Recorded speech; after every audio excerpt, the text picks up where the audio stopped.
everybody. Thank you for joining the Run, Try, Bike Fireside Chat on Tuesday, which is now 6 o'clock in the Mountain Standard Time, still at 5 p.m. Pacific and 8 p.m. Eastern.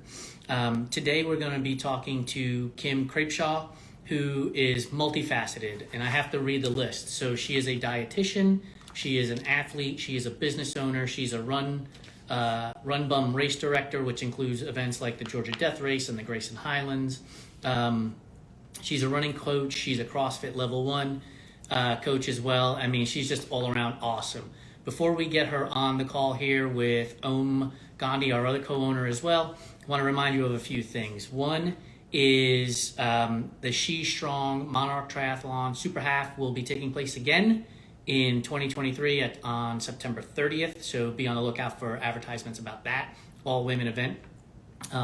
In addition to that, use code RTB20 at sbrsports.com to get 20% off of your purchases there. Same with, RTB22, and then RTB20 at Blue 70 will save you 20% there as well. If you're looking for a coach through No Limits, go to their website, nolimitendurance.com, and be sure to check out their free consultation and talk to them about becoming an athlete under their umbrella.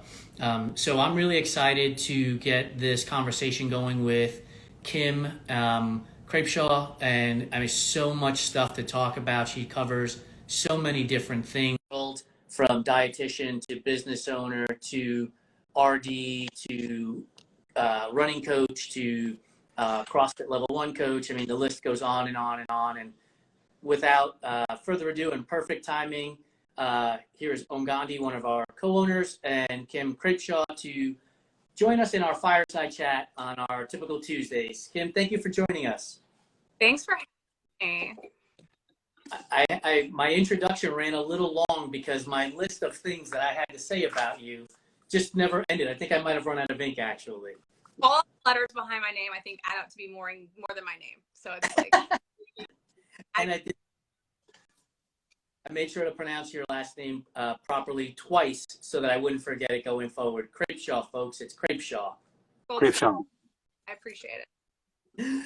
Awesome. So because you have so many different areas of life that we can talk to you about, we're going to make this a chat and a lot less Q&A in a way. One of the things that I'm really interested in, and for those of you at home who don't know, I teach business and marketing at the college level, is I'm interested in your world as a business owner, especially in the endurance sports space, because that's obviously where we operate too. So when did you start your business? What do you focus on? What are you trying to accomplish with your business? Awesome. Great questions. So I have been a dietitian since 2008. Did all my education and went into sports dietetic at the university level, working in the wellness center. So I've always been working in that kind of realm. And then I've always taken clients on the side from like full-time jobs working in the hospital. So I finally became officially official in LLC and all that jazz in January of this year, even though I've been seeing people outside. But so it was a big undertaking, putting the website out, making marketing and all that good stuff, like finding out who my ideal client is, because you really can't help everybody, and you shouldn't try to help everybody. If anybody's listening and has business or needs a business advice, that's the biggest thing. I'm going to students watch this video tomorrow because it's exactly right. Yes, like you can't please everybody, and you shouldn't try to please everybody, and you're not going to connect with everybody. So really like whittle down like who your ideal client is. Like you're making a post, who are you talking to? You can't just be talking to everybody. So really finding out who I wanted to work with was kind of the struggle, because of course me being a helper, like I wanted to help everybody. You're like, hey, I'd like to just bring everybody together. We're all like hand raising, like help everybody. But really finding out like who you can connect and jive with. And so that is kind of the biggest thing. And so I really just figured out that I just really want to help women. Sorry, guys. And I'm more than happy to help guys. I do relate to some of them, and I mean, not, some of them, but you get what I'm saying. We're relatable. We can work together, but really I have that strong bond with women, understanding where they're coming from, time crunches, trying to do multiple things at once, being overweight, because I was overweight for a while, you know, like we've had these conversations. Like I was a big girl for a little bit who was a little bit down on her luck and down on her life, and happiness wasn't there. And I have those relatabilities. So I think it's really important that women really learn to empower themselves again through either working out or through nutrition or through mindset and all of that stuff, to realize that they are beautiful creatures who are extremely important to this world and need to really learn to love themselves again. I'm going to guess the answer to this question is yes, but as a dietitian and a running coach, are you working with the same person under both umbrellas? Do you offer one versus the other, or are clients coming together under just the one umbrella and doing both with you? So there is multiple options. You can do strictly nutrition with me, because a lot of people don't need to tackle both at once, especially if they're just starting. Let's say they've never moved, you know, they've never done a 5K, never actually watched what they've eaten. I don't want to overwhelm them, because then they shut down. So some people, I will just say, let's just start with whatever you think is easiest for you to control right now. And that's usually nutrition. But sometimes it is like, let's get on a movement program. Maybe they do want to train for their first 5K. So maybe we'll just train for their first 5K. But then there are those powerhouses who are ready to take on both, and they have to fill out an application before you work with me to make sure that you are ready in levels of motivation, and even you can start and have an appropriate time frame to work with me, and you have the appropriate finances. Like, we don't want to be like, yes, come work with me, it's $1 billion. Oh, wait, you can't afford it. Right. So I do both. You can do both combined, or you can do one separate or one the other. But yeah, all of it's available through me. So do you, as an athlete now, feel pressure because you're also a business owner coaching athletes to either through both, you know, food consumption as well as physical training? Yeah. Sometimes like I have imposter syndrome because I haven't run that 100-miler yet. So I'm like, I can't coach people on this if I haven't done it yet. But then I'm like, wait a minute, I have the tools. I've just had setbacks in my own. And sometimes you don't achieve things on the first go. But as long as you take nuggets and learn from it, then there's no reason you can't teach other people. So yeah, I get imposter syndrome sometimes because I'm like, ugh. Or sometimes if I eat something terrible and I'm like, oh, my clients are going to see this. But my coach has coached 10 people, including me, to 300-mile finishes, and the most she's done is 100K and right. a few times Rockies. So I definitely get that. If you're good, you're good. And if you know how to get people to push those limits, then you can absolutely do it. But I definitely feel confident in my ability to coach someone. But I'm just like, I can tell you what not to do in a 100-miler. But yeah, so it gets that struggle. But the way I teach with nutrition is that every food fits. There's no good or bad. So when I'm eating a donut, I don't feel bad about it, but I know my clients are going to be like, I saw that. And I'm like, you just made me laugh, because wait till they see when our digital magazine drops, because one of the images we have associated to your article is donuts. Like, I specifically searched it out because of that. You didn't put muffins and cupcakes? Come on. Oh, there's some kale and quinoa at the top of the header picture, but yeah, then there's going to be donuts too. Yes. We're super excited for that article. Could you state that again for the people in the back? Because that's something that, I mean, we talked about it earlier too, relationship with food, like the 80-20 rule. Like, could you state that louder for the people in the back? Yeah, all food fits, you know, unless it's like drugs. Like, we don't want to do cocaine and anything like that. But food fits. Like, there's no good or bad food. Every food has a calorie associated to it, unless it's something like celery where it's just fiber and water and you know, burn more calories eating it. But every food has calories, which means your body can use that some way. Now, we might not like the way we use it because it might just take it and store it as fat. And we're like, let's not do that. But our bodies know that we might need that energy later. So all food fits. All food is important for us. And it might not be for nutritionally for a moment. It might be emotionally. But we need to get past the stigma of this is a bad food and this is a good food, and I can only eat good foods because these are green-lit foods or whatever. There's so many things out there that label foods, and it just gives these people anxiety over what they should eat, and we shouldn't be having this much anxiety over nutrition. It shouldn't be that painful of an experience for people. So all food fits. 80-20 is an amazing rule to follow, especially if you have performance goals, or maybe even you have weight goals, whatever your goals are. You just need to move your things around to fit those goals. But if you're just trying to live a well-balanced, healthy lifestyle, eat the gourmet donuts because they're delicious, and you could get hit by a bus tomorrow and you're gonna be really ticked off that you didn't eat that donut. That's the way I live my. That's my theory when it comes to bread. Like, I am eating bread. Like, don't tell me not to eat bread, the carbs this, the carbs that. Like marble rye, pumpernickel, sourdough, baguettes. I don't care. I love bread, and I'm going to eat it. It's good for me. It makes me feel good. As long as it makes you feel good. Now, if I eat a massive amount of bread, it's not going to feel good. So I but I really do want to eat like a ton of it. I'm like, this is delicious while it's going in. But yeah. There's a restaurant around here, a coffee shop called The Lux, and they actually have an item on their menu called bread and butter. And I thought, okay, it's like, 1 or 2 slices of bread. It's like a loaf. It's the greatest thing. Like, I just go there. I'm like, can I get the bread and butter? It's like a stack of bread and butter. Yes, thanks for the invite. I'm going to eat bread. No. I mean, the only foods we should ever avoid are foods you're allergic to and foods you're super sensitive to. Like, those are the foods that I'm like, all right, we don't need to eat those. Like, don't eat a shrimp and EpiPen yourself, Right. But every other food fits unless you have an allergic reaction to it.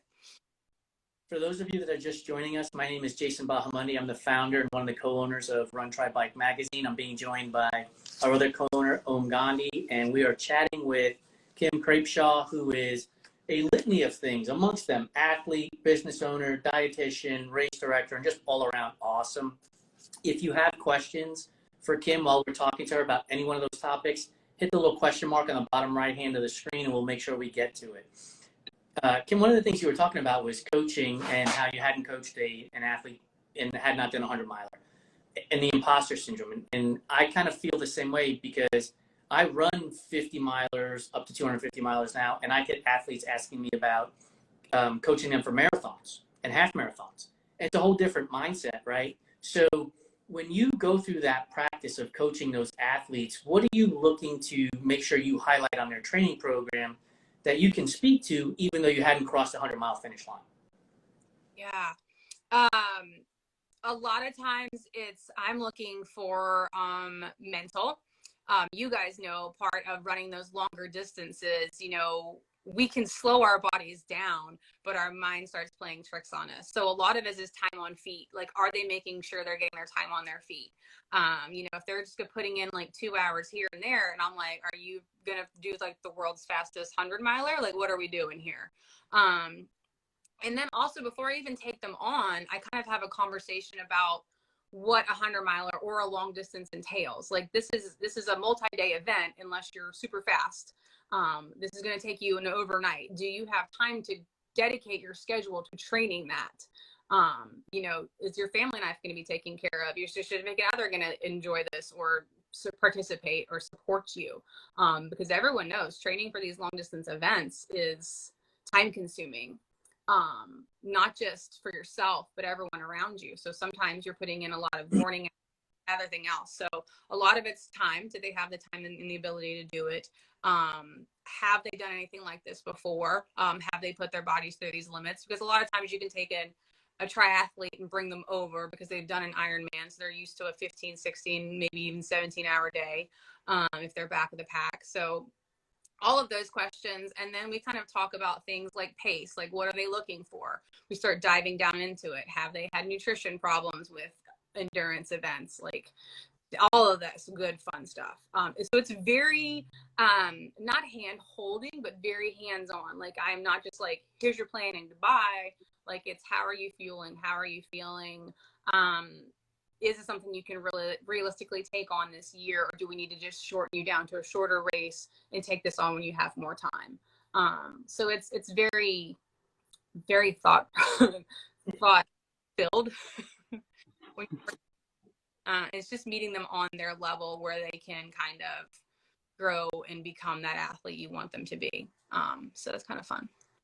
You mentioned triathletes, and so you can carry the monikers titles of Ironman, OCR finisher, ultra runner. Your favorite one of those is? Honestly, I like the 29/29 event more than anything, honestly. I very quickly retired from Ironman as soon as I did it. It was like the athlete breakfast on Sunday, and I was like, no more, I am done. Yeah. That's just so time consuming, It like really is. I was in the pool 5 days a week at 5 a.m. I would go to work, and then I would come home from work and ride my bike, or I'd run or do something, or keel over and die and try to eat some food. And then on the weekends, you're time consumed. Like it's chaos, and it's just a lot to do. So I thought ultra running would be easier, and there's just as much gear for ultra running.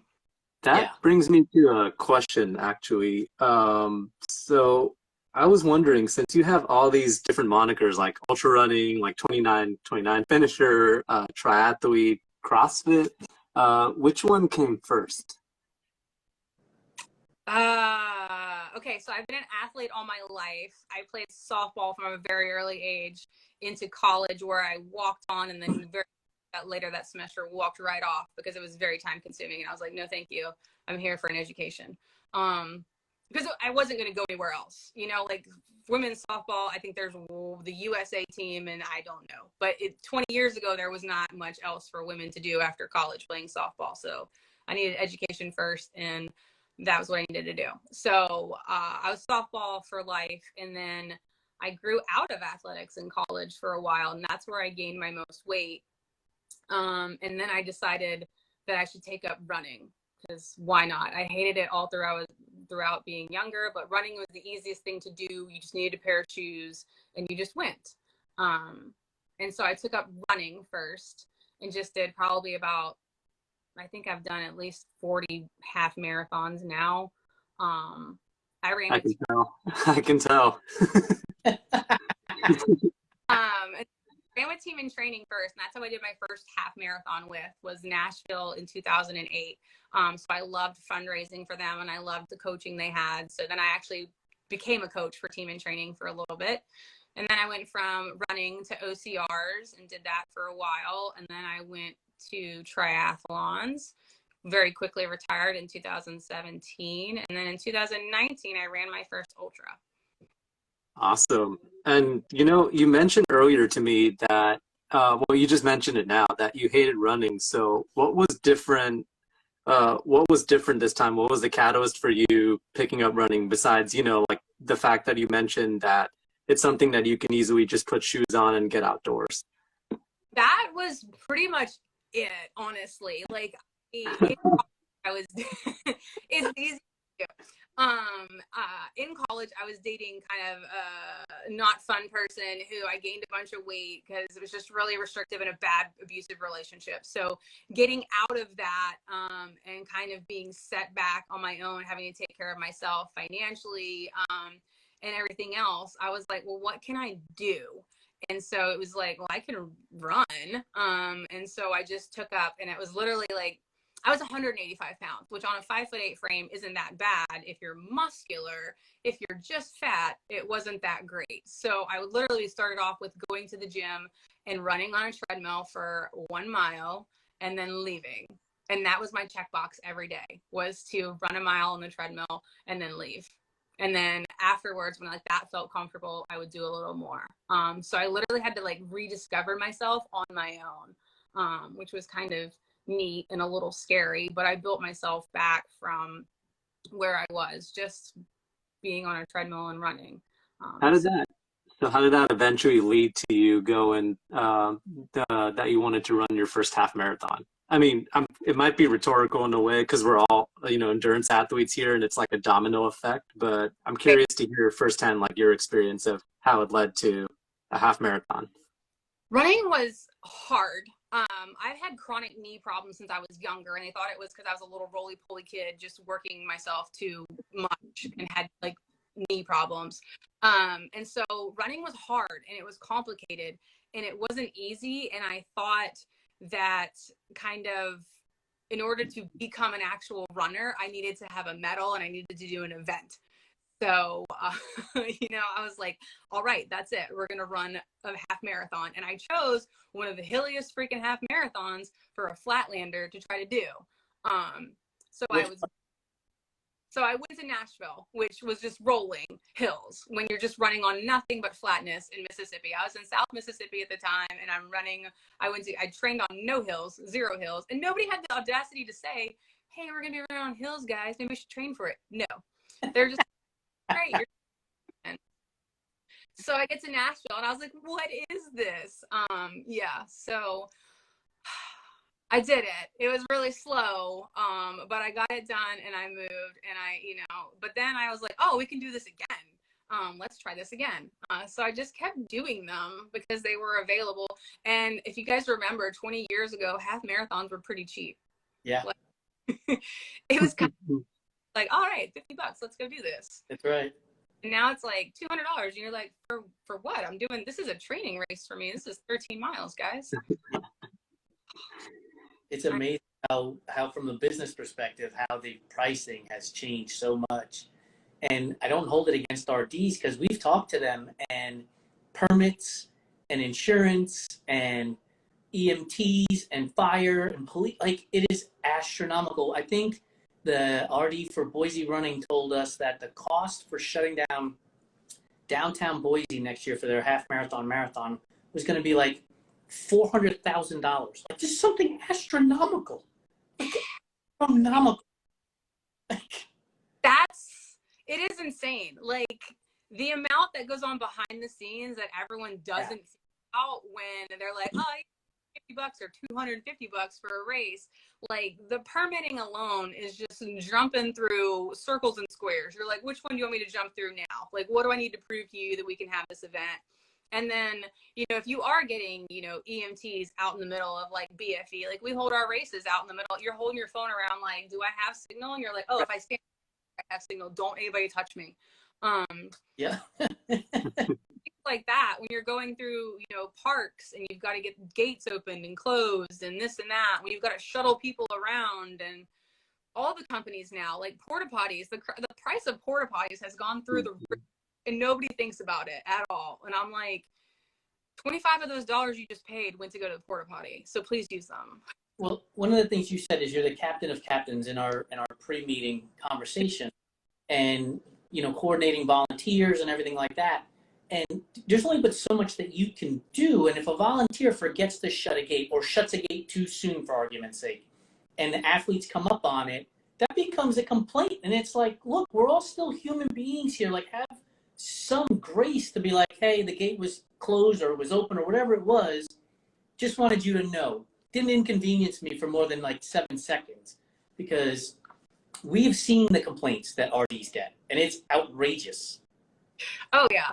The worst part is so I work for Run Bum Tours, Run Bum Races, whatever we're called this time. Sean Flynn, amazing.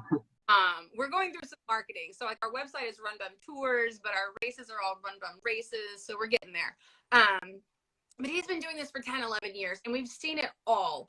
You can't, if you flag too soon, your flags are gone. Because you're using trails that other people are using. So you've got to flag at just the right amount of time. And no matter how many flags you put on a course, someone's gonna miss. I'm not any names. I'm not saying anything over here.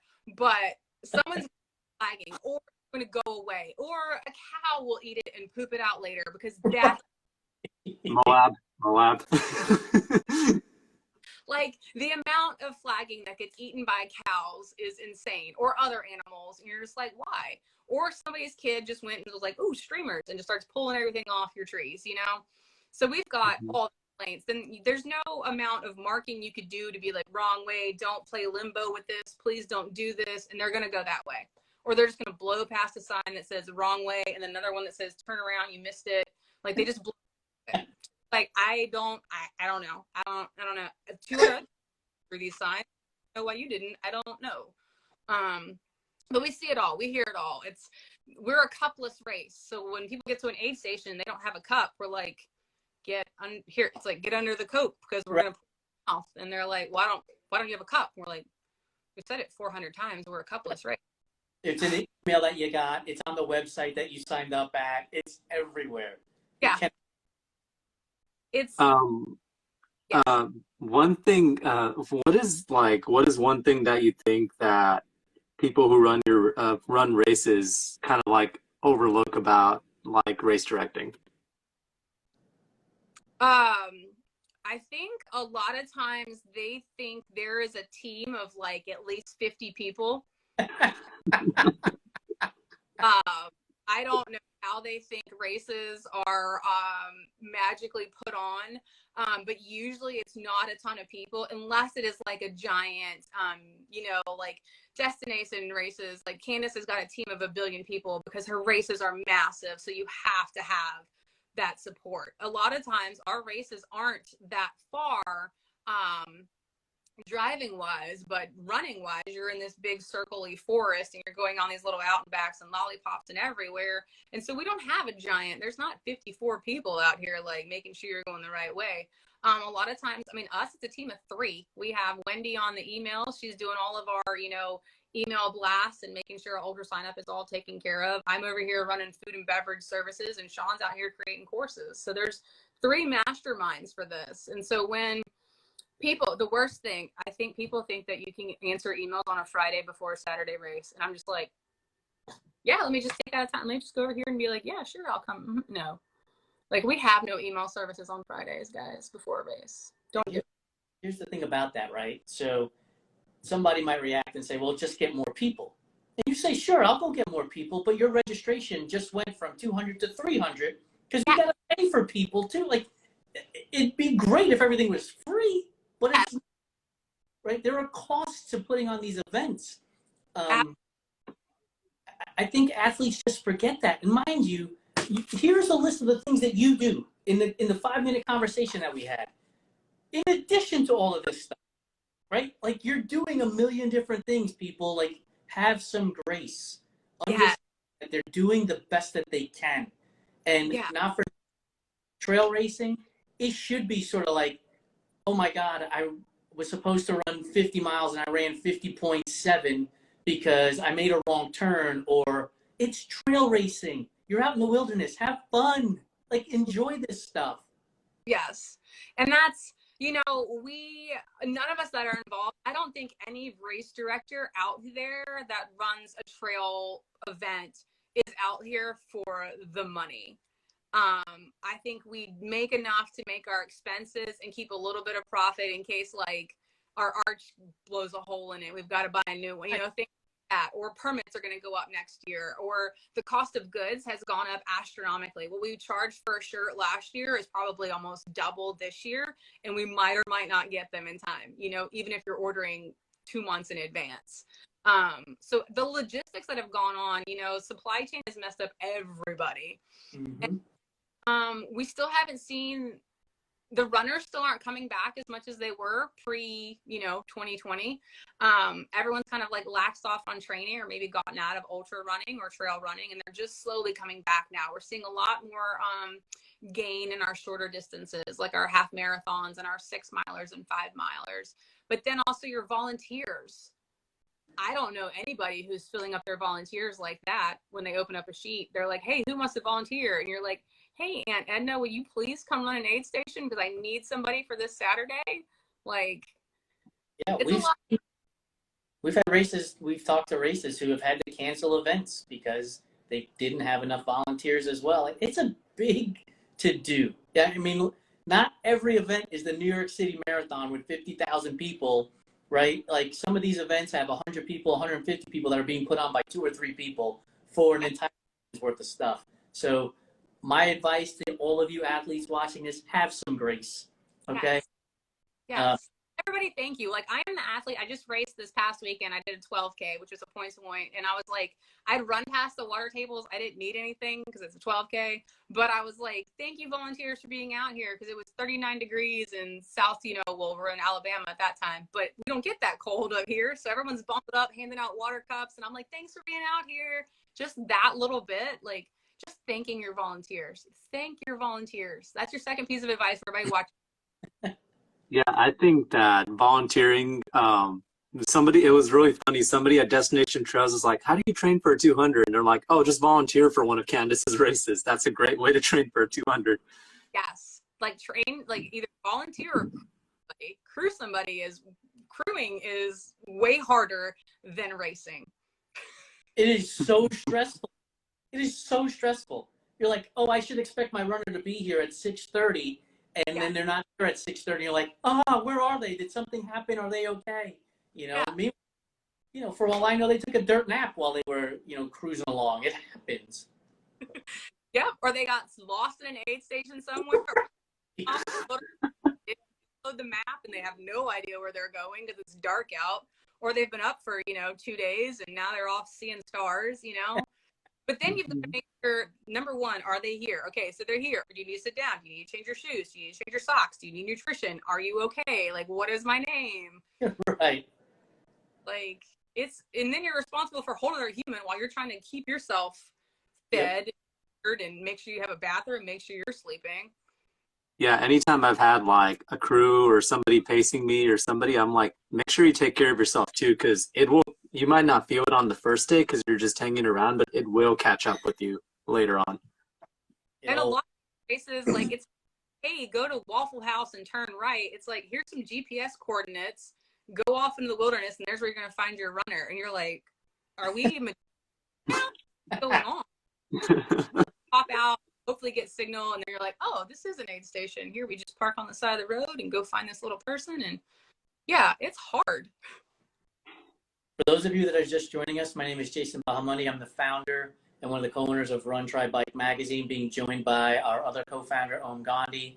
And we are talking to Kim Krapcha, who, amongst other things, is an athlete, a business owner, dietitian, and a race director. So if you have questions for any one of those categories, or you just want to ask her a question, hit the little question mark on the bottom right-hand side, and we'll make sure we get that asked. Kim, you mentioned the Everesting event. Give us a bit of information about, one, how did that come to be? Why? What was it like? Are you going back, since your Ironman scenario was one and done? Is that a one and done too? 29 on 29 Everesting is a Jesse event, and Mark Hudalik and Colin O'Brady created it in 2017. So this year was actually its 5th birthday. So I signed up for it in October of 2019, just came out of another stupid relationship, and I needed something for myself. So I was like, all right, I'm dropping money on myself. I'm going to do this. And then that big, lovely pandemic happened, and all of our training, we were thinking we were going to get to go. And Utah said, forget it. So none of the events happened in 2020. They all went virtual. So I actually did this event twice for the cost of once. So I still went to Utah and met like 2 of my new best friends. I knew nobody doing 29 or 29, not a single person. I was doing it for me. I didn't care what anybody else said. And I met the most amazing people at this event. Like, I have 2 new best friends. I have 2 basically brothers. So in 2021, I ended up hiking the mountain with my 2 brand new brothers. We literally met that weekend for the first time face to face, and we were like, we're hiking the mountain together. And we're like, yes, we are. Because a lot of people hike it by themselves, which is absolutely cool. But that's a really boring 36 hours if you don't talk to anybody and you're just alone in your thoughts. Like, I mean, I can do that at home. I can go climb on something by myself for 36 hours. The coolest thing about 29 or 29 is the people, by far. If anybody believes in like energy of people, which I am fully 100%, people vibrate on different frequencies, and like, you really want to be around people who vibrate on that frequency. That's like that next level. 29 or 29 is one of those events. Like, yeah, it's got a steep price tag, but I think it's worth it for what you get out of it. The people there are unlike no other you'll find. You'll find the most amazing Olympic athletes from all over the place that are just crushing this mountain, to stay-at-home moms who finally want to do something for themselves, to like husband and wife, brother and sister, aunt and cousin, you know, all these things. To Jim was like 70 something years old climbing this mountain, and you're like, shoot, all right, if Jim's not taking a break, I'm not taking a break either. Forget this. But you climb up the amount of Everest. That's each event. We've had them all over the place. The one I did was in Snow Basin, Utah. This year I went to Whistler. Whistler was our first year there. And I just volunteered. I had a flight fiasco, so I got in later than I wanted to, but I got to hike that mountain. It's a 4-mile hike, so it's a very long one, but it's gorgeous. So you hike the amount of Everest, and then you gondola down. So you don't have to do the screaming downhills because your knees would be destroyed. It's awful. I did it at Vermont. I just came back from Vermont last month where I volunteered again.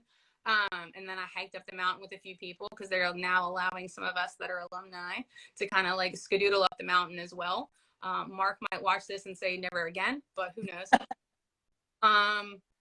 But yeah, so I actually hiked up with one of our participants up the mountain to get her up the mountain a little bit and try to get her red hat. So your next to last lap is your red bib lap. So, or not, actually that's your last lap is your red bib lap. So you're hiking up the mountain in your red bib. Everyone knows this is your final lap.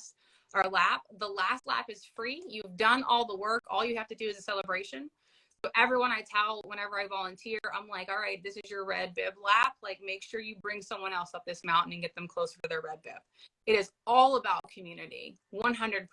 Like, once you finish and you get your red hat, you might go get some food. You might get cleaned up. You might live at the top of the mountain, make the tunnel for people finishing. Like, you want everybody to finish. It is one of those events that's just well done. And I think everyone who needs that big push should totally do this event, 100%. Or volunteer. Just be on the mountain with these people. It's incredible. That's awesome. But then to answer your question, I think I'm going to do this year. I think next year. Because we're going to Jackson. We're going to Jackson Hole, Wyoming. And we're doing Snow King Mountain. And I think it's only 1 mile up. So it's going to be super vert. So it's 19 ascents. So it's going to be hot and heavy, dirty. And I think I'm there for it. Man, well, I love what you said about community and just like, isn't it crazy when, like, this happened with Trans Rockies too? Isn't it crazy when you meet people that it blows your mind away when you meet people that are on the same wave, on that same frequency with you? Like, it's true in ultra running, and it definitely seems to be true in 2929 as well. Yeah, like Trans Rockies was a pretty dope event. Actually significantly cheaper than 29 or 29. So if anybody wants to go and do that event, it's incredible. We did it. That's how we met. I power walked right by you, and then you ran by me.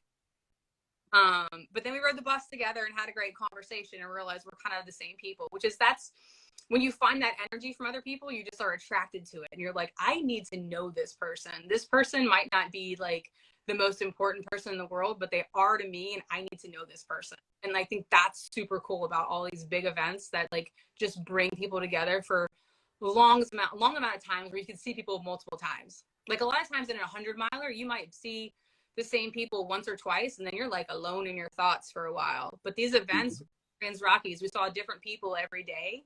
We might see the same people roughly, but still other times we saw different people, but we all saw each other at camp. And then 29, where everyone's just different times, because someone might go to the recovery room, or they might actually go eat lunch, or they might whatever. So you just got infiltrated with different people on the mountain. So it's just like, you just got to feel that energy and be around those new souls. And it was so cool. You kind of just hit the nail on the head for our business and our platform, right? Is we're building a community of people that may not be the most important people, but they're the most important people to us. And you are now part of our family. And we love having that type of energy radiate, not only through this conversation, but if you're watching this and you're not subscribed to our newsletter, go to our website and subscribe to it, because Kim's got an article coming out in our November, December digital magazine, which will get dropped tomorrow. So make sure you sign up. Feel that energy. Hell yeah. So It we looks don't fun. for you got some jobs you need to do. So we're gonna go and jump into our what we call rapid fire, but take your time to think about the answers if you need to. You ready? Okay, sure. So first things first. Pizza. Is pineapple on pizza acceptable or not acceptable? Acceptable. All right, we're no longer friends. You can find her energy in Ohm's side of the business. Yes. I like it. I mean, I'm not going to ask for it every time, but I'm not going to be like, get off of there. Yeah. Yeah, won't even ask for it. It just doesn't belong there. But I'm a native New Yorker, so when you say there's no bad foods, that's a bad food. Like that doesn't belong. Nothing. All food fits. Comes to pizza, are you New York style, Chicago style, or Detroit style? Oh, God. I don't even know the difference. Whatever is the most doughy deliciousness, that's what I eat. So I don't know. Well, Pizza's not my big food. I'm not a pizza person. Chicago's a tomato soup bowl, so that would be the most doughy bread. You're out on that? I don't like a lot of tomato. Like, so my family's from Pennsylvania, and they there's this rectangle pizza. Like that's how it looks like. It looks like it comes out on like a cafeteria style like tray, but it's a rectangle. And it's super light tomato sauce, but like a billion different cheeses, and I'm like, that is my jam. I'm just here for cheesy bread with like the idea of tomato. Might be. That's me. I like bread. So we just had Halloween just passed. So, is candy corn a real candy? I mean, I eat it. Like I'm the one person in the store buying candy corn, but I buy the harvest mix.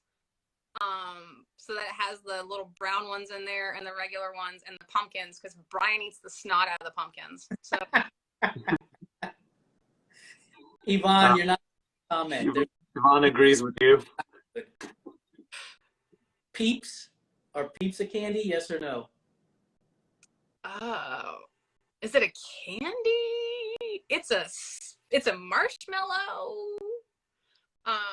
Do you enjoy them? Do you eat them? I haven't eaten one in a while, but I'll tell you what I like more than eating them is peep jousting. What? Right. Peep jousting.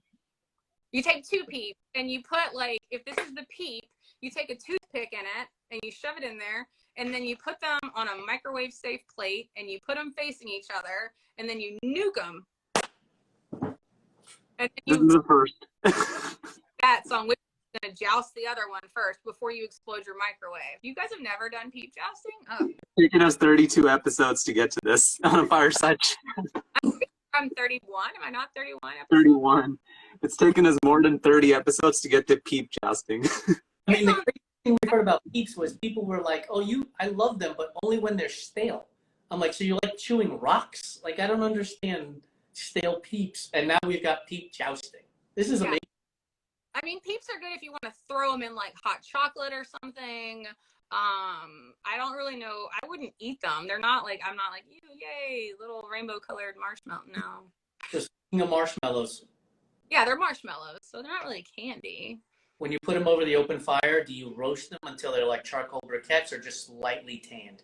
Lightly tanned. I hate when my marshmallow catches on fire. I'll just fling it back in there and be like, I'm done.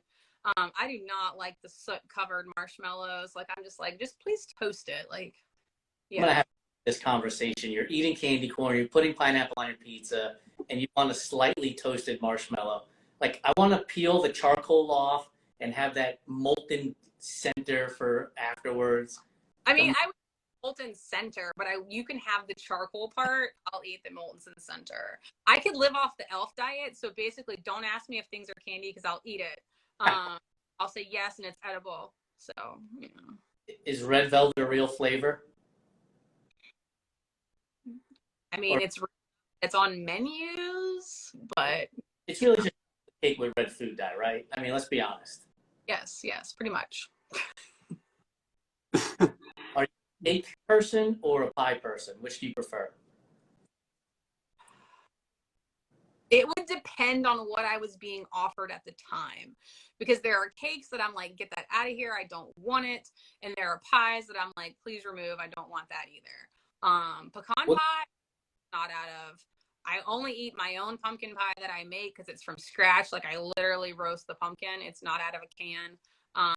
So I won't go anywhere. I'm really snotty about key lime pie because I live in Florida. So I don't want to go to the Midwest. They're like, key lime pie. And I'm like, from where? Where'd this come from?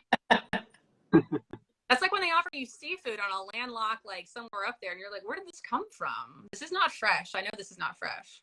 So then you understand, like, when you're eating pizza that's not in New York, it's already subpar. Right. Yeah. But like, I mean, I just like cheesy bread. So like, I don't want, go either way with pizza, whatever. So you're Ironman athlete, triathlete, you're a runner. So when you're out there training, not in the swim section, but cycling or running, are you listening to music, the sound of your feet and breath, or podcasts? I listen to myself, my breathing and my foot strike. I listen to no music. I really recommend that my athletes not listen to music either, especially when they're trying to train for certain things, because certain music will get you running at like faster speeds or slower speeds or whatever, because you're paying attention to that versus what you're actually doing. So I really like to focus on removing all of the noise that's not yourself. Podcasts are cool. Like if you're at an event where like you're going to be out there alone by yourself for forever, then like put on a podcast, whatever, get eaten by animals. I don't care. We had people who were like, I put on my ears for like nighttime, and I'm like, you're not worried about what's going to eat you out here? You just want to not hear that and just die? Okay, cool. But I really like people to be in their surrounding. Like if you're going to run in the middle of like the most beautiful places on earth, like listen to that music, like listen to the nature as your soundtrack. Like I'm really like, be where your feet are and really enjoy that moment. And you might find some clarity with yourself too. Like maybe you have some things you need to work on, and you work on those things without like Britney Spears coming at you. You know, by the way, we all have something to work on. Let's not kid ourselves. There's a lot of problems like we solved on the trail, honest to God. Right. Bucket list race. What's an event you haven't done that you keep telling yourself, I've got to get to that at some point? Leadville 100. That was easy. So when are you going to register for the lottery, or? In a couple, next 2 weeks, somewhere like that. Yeah. Have you been registered for it and just not been fortunate? For it because I've been, failing at hundreds right now, and I didn't feel like I should put myself in there. And then since we did Hope Pass when we were at Trans Rockies, I was like, well, this part's gonna suck, but I could. So I'm like, might as well throw my name in. And then my other half, of course, is a mountain biker, so he wants to do Leadville 100 mountain bike. So we're just gonna live and live, but we'll see who gets in the lottery and who has to die.